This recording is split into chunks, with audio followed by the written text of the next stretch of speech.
Hello বন্ধুরা, আশা করছি তোমরা সবাই ভালো আছো। আসলে বর্তমান যা পরিস্থিতি, ভালো থাকাটার সত্যি খুব জরুরি এবং বিচার পাওয়াটাও সত্যিই খুব জরুরি।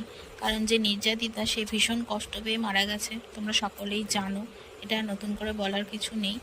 তো আমি অনেক দিন পর তোমাদেরকে ভিডিও দিচ্ছি। এটা 10ই আগস্টের একটা ভিডিও, আমাদের বিবাহবার্ষিকী।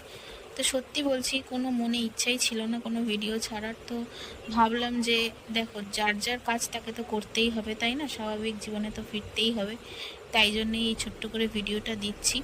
তো আমাদের বিবাহবার্ষিকীর দিন সকালে সেরকম কিছু রান্না হয়নি, বিকেলে দিদিরা ওরা আসবে বলে, দিদি বোন সবাই থাকবে বলে আমি ডিম কষা করছিলাম, আর একটু মাংস ছিল সেটাও দিয়ে দিয়েছি। দুপুরে মা রান্না করেছিল ডাল, একটু ভাজা আর মাছ, সেটাই দিয়ে আমরা দুপুরে লাঞ্চ করে নিলাম। আর এটা হচ্ছে সন্ধেবেলার একটা ভিডিও, যেটা দেখো আমার কপাল ভর্তি সিঁদুর।